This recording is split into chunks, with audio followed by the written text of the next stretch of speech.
नमस्कार, स्वागत है आप सबका योग यात्रा विद नरेश में। मैं हूं नरेश और आज हम सर्वाइकल पर बात करने वाले हैं। सर्वाइकल यानी गर्दन का दर्द, जो गर्दन में नीचे से ऊपर तक काफ़ी दर्द, काफ़ी पेन महसूस होता है, उसका एक बहुत ही आसान इलाज मैं आप लोगों को बताने जा रहा हूं। सबसे पहले तो ये जानते हैं कि गर्दन में दर्द होता ही क्यों है, सर्वाइकल स्पॉन्डिलाइटिस होता ही क्यों है। इसके कई कारण हैं। इसका सबसे मुख्य कारण जो है वो तो ये है कि हम लोगों को आजकल भाग दौड़ की ज़िंदगी में बहुत ही टेंशन का सामना करना पड़ता है, बहुत ही चिंताओं का सामना करना पड़ता है। तो जैसे ही अवसाद होता है, टेंशन होती है, वैसे ही हमारी गर्दन की नसें अकड़ना शुरू हो जाती हैं। हमारी पूरी बैकबोन की वर्टिब्रा पर उसका प्रभाव पड़ना शुरू हो जाता है और जिसकी वजह से पेन होना शुरू हो जाता है गर्दन की नसों में।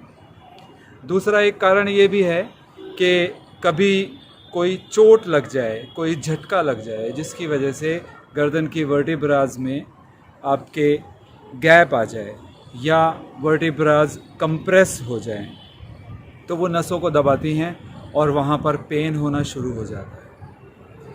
तीसरा एक बहुत बड़ा कारण ये भी है कि आजकल बच्चे गेमिंग बहुत ज़्यादा करने लगे हैं, मोबाइल पे बहुत ज़्यादा टाइम देने लगे हैं और इस भागदौड़ की ज़िंदगी में हम लोग कंप्यूटर पर भी बहुत ज़्यादा देर तक बैठने लगे हैं, तो उसकी वजह से भी गर्दन में पेन होना शुरू हो जाता है। तो इसके और भी कई कारण हैं।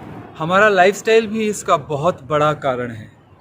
सोने और बैठने का सही तरीका ना पता होने के कारण गर्दन की हड्डियां कंप्रेस हो जाती हैं और जिसकी वजह से हम लोगों को बहुत पेन महसूस होने लगता है। तो ये तो थे सर्वाइकल होने के कारण। अब जान लेते हैं कि सर्वाइकल को हम ठीक कैसे करें। तो सर्वाइकल को ठीक करने के लिए योग में कुछ क्रियाएं हैं, कुछ एक्सरसाइजेज हैं जिनसे हम सर्वाइकल को पूरी तरह से ठीक कर सकते हैं। ये ध्यान रहे कि दवाइयों से इसको ठीक करना बहुत मुश्किल है, क्योंकि हड्डियां अगर कंप्रेस हुई हैं, नसों पे अगर दबाव पड़ रहा है, तो मसल रिलैक्टेंट लेकर आप कुछ देर तक तो उसको आराम दे सकते हैं, कुछ देर तक तो आपको आराम मिल सकता है, मगर परमानेंट इलाज इसका दवाइयों में आपको नहीं मिलेगा। परमानेंट इलाज इसका आपको एक्सरसाइज में और योग में ही मिलेगा, क्योंकि टेंशन आप दवाई से दूर नहीं कर सकते। टेंशन आप योग से, प्राणायाम से और आसनों से ही दूर कर सकते हैं। टेंशन आप ध्यान करके ही दूर कर सकते हैं, बिना उसके टेंशन दूर नहीं होगी। आपको समझना पड़ेगा कि किस तरह की परेशानी है आपको, किस तरह की टेंशन है आपको, और वो आप तभी समझ पाएंगे जब आप पूरी तरह से अवेयर हों, जब आप पूरी तरह से अवेयर हों अपनी परेशानियों के प्रति, पूरी तरह से अवेयर हों कि आपके साथ में चल क्या रहा है, तभी आप उसको दूर कर पाएंगे। तो इसके लिए मैं आपको कुछ एक्सरसाइजेस बताता हूँ। एक्सरसाइजेस बहुत सिंपल हैं, मगर ध्यान बस इतना देना है कि आपको इन्हें बहुत धीरे धीरे करना है, बहुत आराम से करना है। आप चाहे तो नीचे बैठकर एक्सरसाइज कर सकते हैं, या मेरी तरह जैसे मैं खड़ा हूँ, खड़े होकर भी एक्सरसाइज कर सकते हैं, और कुर्सी पर बैठकर भी एक्सरसाइज कर सकते हैं। बस ध्यान ये रखें कि आपकी कमर और गर्दन सीधी हो। आप नीचे बैठे हों तब भी, आप कुर्सी पे बैठे हों तब भी आप थोड़ा सा आगे होकर बैठें और कमर गर्दन सीधी करके बैठें। और खड़े होकर करना चाहें तो खड़े होकर कर सकते हैं।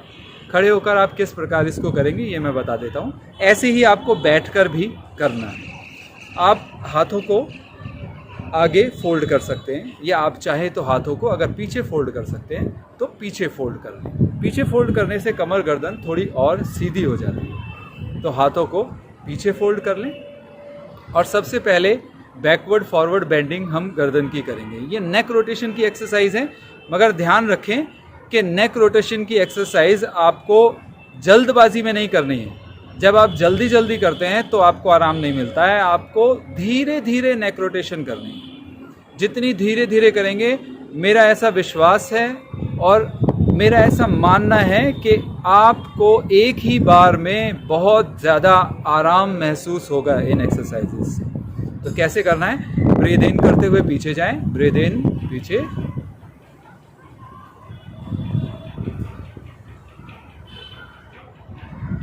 ब्रीद आउट करते हुए सामने। जब गर्दन में बहुत ज़्यादा दर्द हो तो पूरा चिन लॉक ना करें, शुरू में थोड़ा कम करें, उसके बाद धीरे धीरे उसको चिन को लॉक करें। तो ब्रीद इन करते हुए ऊपर और ब्रीद आउट करते हुए नीचे। ब्रीद इन ऊपर,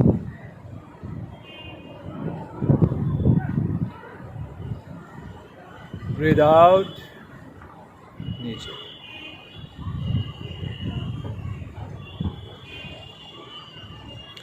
टाइम को नोट करने के लिए आप ऐसा कर सकते हैं कि मन में 10 तक गिनती गिने, ऊपर जाएं, मन में 10 तक गिनती गिने, नीचे आएं, जिससे कि आपका टाइम बराबर होगा और आराम से आप इसको कर सकेंगे। तो एक बार हमने किया बैकवर्ड फॉरवर्ड बेंडिंग, अब हम करेंगे साइड बेंडिंग। साइड बेंडिंग में ध्यान देना है श्वासों पर।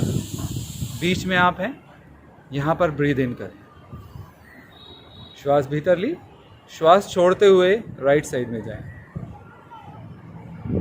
पूरा स्ट्रेच करें और ध्यान रखें कि आपको कंधे नहीं हिलाने हैं, कंधे अपनी जगह फिक्स रहेंगे, सिर्फ गर्दन से आपको स्ट्रेच करना है। फिर श्वास भरते हुए ब्रीद इन करते हुए वापस आएं, बीच में आएं, फिर ब्रीद आउट करते हुए लेफ्ट साइड में जाएं। अब यहाँ पे ऐसे कंधे नहीं मोड़ने हैं, सीधा रखना है। फिर ब्रीद आउट करते हुए वापस आएं, बहुत धीरे धीरे इसको करना है। फिर यहाँ पर ब्रीद इन, ब्रीद आउट करते हुए वापस जाएं, ब्रीद इन करते हुए वापस आएं, ब्रीद आउट करते हुए वापस जाएं, फिर ब्रीद इन करते हुए वापस आएं। इस प्रकार आपको करना है, लगभग 8-8, 10-10 बार दोनों तरफ से करने का प्रयास करना है। इसके बाद अगली एक्सरसाइज है, थर्ड एक्सरसाइज, राइट ईयर से राइट कंधे को टच करने का प्रयास करना है। टच ना हो कोई बात नहीं, सिर्फ आपको राइट ईयर को राइट कंधे की तरफ लेके जाना है। किस तरह से? पहले श्वास भरें, श्वास छोड़ते हुए राइट साइड। अब ये ऐसे झुकना नहीं है या कंधे को ऊपर नहीं लाना है, सीधा रखना है, जितना जाया जाता है उतना जाए। ब्रीद इन करते हुए वापस आएं, ब्रीद आउट करते हुए दूसरी तरफ, breathe in, breathe out, breathe in, breathe out, breathe in, breathe out, breathe in. इस प्रकार ये साइड वाली बेंडिंग करनी है। ध्यान रखना कि अगर गर्दन में पेन होता है तो धीरे धीरे करें, मगर करें जरूर। जिस तरफ भी पेन होता है, अगर राइट साइड में झुकते हुए पेन होता है तो भी राइट साइड में झुकना है, मगर थोड़ा धीरे धीरे झुकें, थोड़ा संभल कर झुकें। धीरे धीरे प्रैक्टिस करते करते ये दर्द अपने आप चला जाएगा और आप बहुत अच्छी तरह से बेंड कर सकेंगे।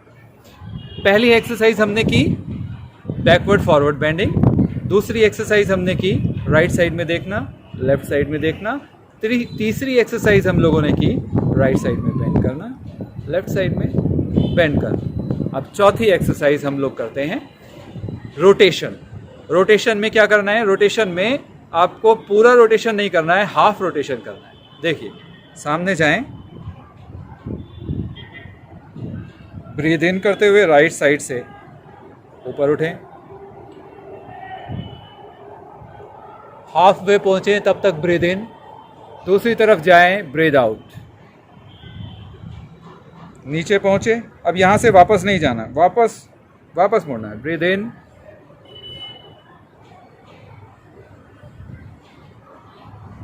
Breathe out, breathe in, breathe out, breathe in,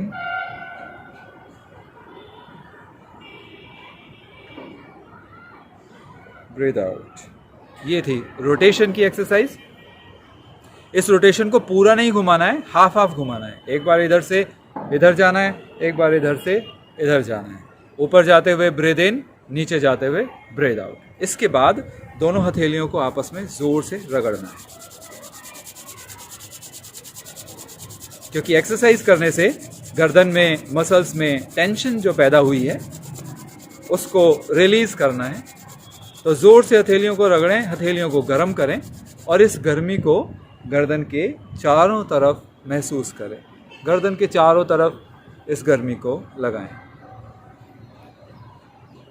इससे आपके कंधों में भी आराम मिल जाएगा, इससे आपकी बैकबोन में भी काफ़ी आराम मिल जाएगा, क्योंकि ऊपर से लेके नीचे तक ये वर्टिब्रास सारी एक दूसरे से जुड़ी हुई हैं। पूरी रीढ़ की हड्डी आपकी एक ही है। पूरी रीढ़ की हड्डी में, पूरे वर्टिब्रास में इससे आराम मिलेगा। ये थी हमारी गर्दन की एक्सरसाइज। इसके बाद अब थोड़ी सी कंधों की भी एक्सरसाइज कर लें, जिससे कंधों और गर्दन पर दोनों पर अच्छा प्रभाव पड़ता है। इसके लिए दोनों मुट्ठियों को बंद करेंगे, दोनों हाथों को सामने ले आएंगे और इस तरह घुमाएंगे। हाथों को नज़दीक रखेंगे, इस तरह घुमाएंगे। अच्छा, कुछ लोग क्या करते हैं कि हाथ ऐसे आगे किए और ऐसे ऐसे घुमाना शुरू कर दिया। अब ये सिर्फ हाथ घूम रहे हैं, कंधों तक इसका कोई भी असर नहीं जा रहा है। कंधों तक इसका असर कब जाएगा? जब आप ऐसे यूं, ये देखिए, ये ऐसे ऐसे नहीं करना है, ये इस तरह, ये कंधों को आगे की तरफ ले जाना है और फिर उसके बाद इस तरह से करना है। तब आपके पूरे कंधे तक और गर्दन तक इसका असर जाएगा। तो इस तरह से घुमाएं, 8 से 10 बार इस तरह घुमाएं, फिर उसके बाद 8 से 10 बार इस तरह घुमाएं। हाथों को बिल्कुल सीधा करते हुए इस तरह घुमाएं। इससे आपके कंधों पर और गर्दन पर बड़ा ही अच्छा प्रभाव पड़ेगा और आपके सर्वाइकल में बहुत आराम मिलेगा। 2-3 एक्सरसाइज और मैं इसकी बता देता हूँ। क्या करना है? दोनों हाथों को इस तरह से लॉक करना। लॉक करने के बाद सिर के पीछे ले जाना है और हाथों को इस तरह फैला कर रखें। ब्रीद इन करें, गहरा श्वास लें और यहाँ पर श्वास को रोकना है। श्वास को रोक कर अपने आप को आगे पुश करना है। हाथ से आगे पुश करना है, मगर आगे झुकना नहीं है। अपने आप को आगे रोक के रखना है। हाथ से पुश करना है और सिर को रोक कर रखना है। Breathe in, push. 10 तक गिने, फिर रिलीज कर दें। ब्रीद आउट, ब्रीद इन, रोकें श्वास को, पुश, रिलीज। ऐसे 10 तक गिने और रिलीज कर दें।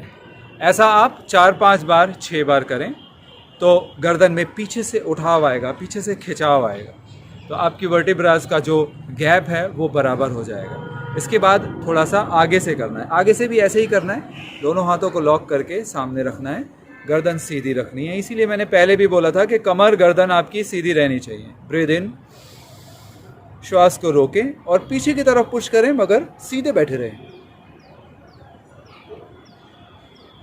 रिलीज, ब्रीद इन, पीछे की तरफ पुश करें, रिलीज। ऐसा 5-5, 6-6 बार करना है।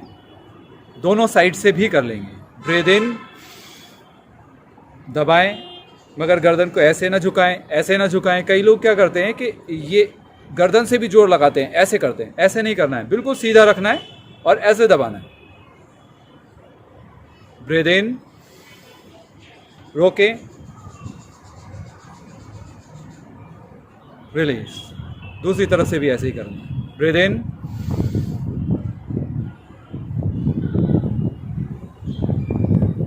Release, breathe in, release. ये थी नेक रोटेशन की एक्सरसाइजेस। अब एक बार फिर से पामिंग कर लें। दोनों हथेलियों को आपस में जोर से रगड़ लें और गर्दन के चारों तरफ इसको महसूस करें। ध्यान रखें, एक्सरसाइजेज से आपको बहुत आराम महसूस होगा। इसके साथ अगर आप प्राणायाम भी कर लेंगे तो आपको मेंटल टेंशन में बहुत राहत मिलेगी। प्राणायाम और ध्यान इसके लिए बहुत अच्छा है। आने वाले वीडियो में मैं मेडिटेशन के बारे में भी कुछ बताने का प्रयास करूंगा। प्राणायाम की हमारी पिछली सीरीज़ अगर आपने नहीं देखी हो तो प्राणायाम की हमारी पिछली सीरीज़ देख लें। उसमें प्राणायाम के बारे में सारी ही जानकारी आप लोगों को मिल जाएगी, जिससे कि आपको अपनी मेंटल टेंशन दूर करने में और सर्वाइकल दूर करने में बहुत ही सहायता मिलेगी। तो मेरा ये वीडियो आप लोगों को कैसा लगा इसके बारे में मुझे ज़रूर बताएं। मेरे इस वीडियो को लाइक, शेयर और सब्सक्राइब मेरे चैनल को भी करें। लाइक, शेयर और सब्सक्राइब करने से हम लोगों को और मोटिवेशन मिलेगा और अच्छे वीडियो हम लोग बनाएंगे। आने वाले वीडियोस में मैं कुछ और बीमारियों पर वीडियोस लेकर आने का प्रयास करूंगा, जिससे कि आपको ज़्यादा से ज़्यादा लाभ इसका मिल सके। धन्यवाद।